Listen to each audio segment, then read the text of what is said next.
In the year 2000, two men from a tiny, money-losing startup flew to Dallas, Texas to make a pitch. Their company rented DVDs by mail. It was bleeding tens of millions of dollars a year, and they wanted the biggest video rental chain on earth to buy them. The startup was Netflix.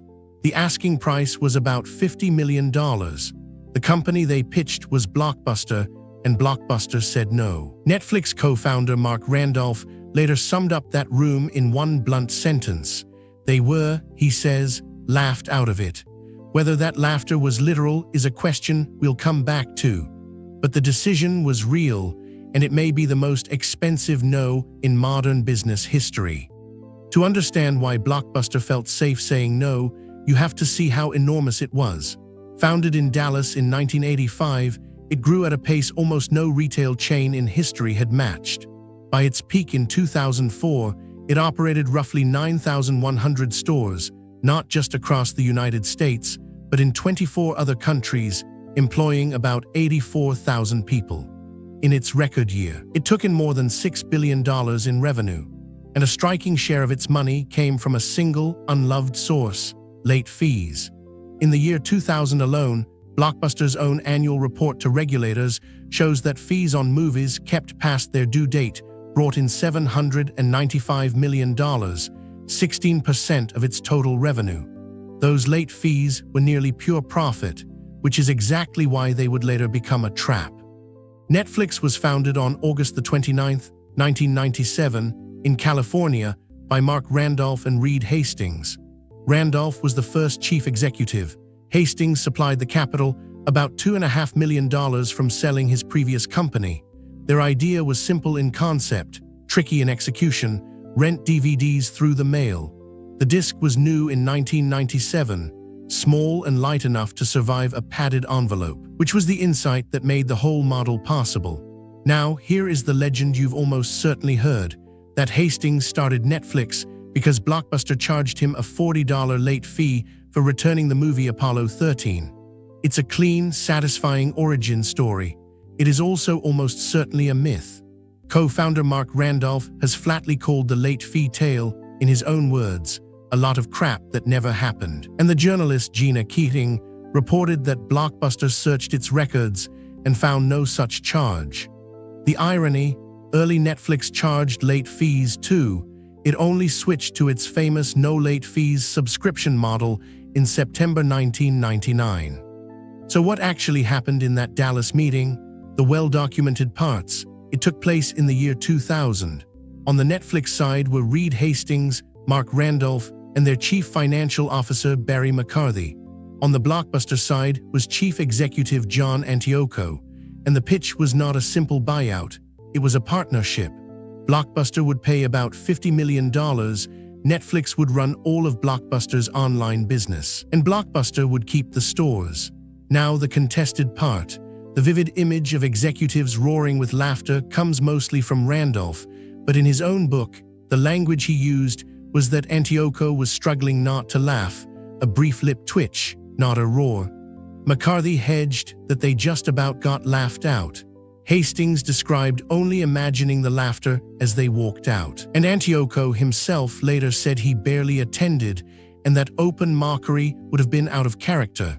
So the $50 million laugh is real in spirit, but the belly laugh is more legend than record, softened by the very people who were there.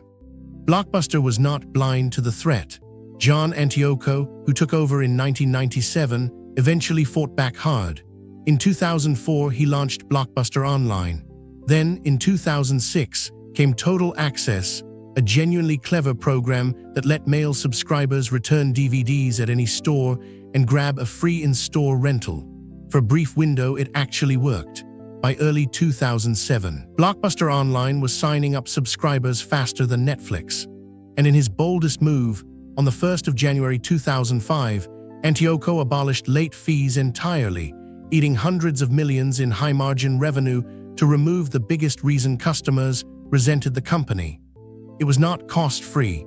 Dozens of franchisees quietly brought the fees back, and regulators in 47 states investigated the no-late fees promotion as misleading, settling for around $600,000. Antioco was doing the right things, and it was about to cost him his job. Then came the boardroom war that wrecked everything Antioco had built. The activist investor Carl Icahn had been buying Blockbuster shares, and by 2005 he held nearly 10 million of them. At the annual meeting that May, he won 3 seats on the board in a proxy fight. The clashes were personal, and the most explosive centered on Antioco's bonus, which the board moved to cut from about $7.65 million. Antioco departed in July 2007. His replacement was Jim Keyes, the former boss of 7-Eleven, who redirected investment back into physical stores and waved the streaming threat away. As late as December 2008, Keyes said, quote, "Neither Redbox nor Netflix are even on the radar screen. It's more Walmart and Apple." That quote is verbatim. That confidence would not age well. While Blockbuster was fighting itself, Netflix made the leap that mattered. On January 16, 2007, the same year Antioco's exit signaled the end of Blockbuster's digital push. Netflix launched Watch Now, its instant streaming service, bundled free with existing DVD plans. The initial catalog was thin, roughly 1,000 titles, mostly older content, and a typical subscriber was capped at about 18 streaming hours a month. By modern standards, it was modest. But the direction was obvious and irreversible, and Netflix had the subscription base and the cash flow to keep building it, while Blockbuster rewound to videotape thinking. And this is the line Blockbuster never saw coming. In the year 2000, the year of that Dallas meeting, Netflix had a few 100,000 subscribers. It offered itself for $50 million and was turned away. Then look what happened. 20 million subscribers by 2010, the year Blockbuster went bankrupt. 74 million by 2015, and more than 300 million by 2024. The company that could have been bought for $50 million grew into a line that goes very nearly straight up, and into one of the largest entertainment companies on the planet. This is what disruption looks like when you draw it on a graph. The road for Netflix was not straight either. In the summer of 2011, Netflix raised the combined DVD plus streaming bill by roughly 60% for customers who wanted both. The backlash was immediate. Then Reed Hastings made it worse.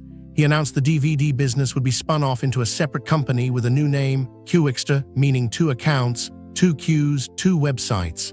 He opened his blog post with the words, quote, "I messed up." The apology did not help. Netflix lost about 800,000 net subscribers in a single quarter, a figure straight from its own regulatory filing, and the stock dropped sharply. Netflix killed Qwikster within 3 weeks before it ever launched. But the price increase stayed, streaming stayed, and Netflix kept growing. Sometimes surviving disruption means surviving your own worst decisions on the way through. The end for Blockbuster came fast once it came. On September 23, 2010, the company filed for bankruptcy, buried under about $900 million in debt. In 2011, the satellite company Dish Network bought what remained at auction for roughly $320 million and shut the last company-owned U.S. stores by 2014. A handful of independent franchises hung on, then closed one by one, the last Alaska stores in 2018, the final Australian store in 2019. That left exactly one Blockbuster on the entire planet, a franchise store in Bend, Oregon, managed since 2004 by a woman named Sandy Harding. It is still there today, part video store, part museum, part monument to the question of what might have been. It is tempting to say Blockbuster's leaders were simply foolish, but that is too easy and it misses the point. Harvard professor Clayton Christensen named this exact pattern the innovator's dilemma, a well-run incumbent doing precisely what its shareholders and its financial metrics demand can walk in a straight, rational line directly into failure. Blockbuster's late fees were 16% of revenue and almost all of its profit, so protecting them was the responsible choice. Right up to the moment it became fatal, abolishing them to fight Netflix hurt earnings. Hurt earnings fed a shareholder revolt. The revolt produced a CEO whose every instinct was to double down on physical retail. Every decision in isolation looked defensible. Together, they formed a death spiral. The lesson is not that Blockbuster was stupid. It's that being large, profitable, and rational is precisely what makes disruption so hard to escape. So here is where the story lands. Blockbuster, at its height, was worth somewhere around $5 billion, though that figure is journalistic shorthand, not an audited valuation. Netflix, as of 2026, is worth in the neighborhood of $300 billion, with more than 300 million subscribers worldwide. The company Blockbuster could have bought for $50 million became roughly 60 times larger than Blockbuster ever was. But let's stay honest about the story itself. The $50 million offer is real and well documented. The image of executives literally laughing Netflix out of the room is mostly legend, softened by the very people who were there. And the famous $40 late fee origin story is a myth the co-founder who supposedly lived it has publicly debunked. The truth is less cinematic than the legend, but it's a better lesson.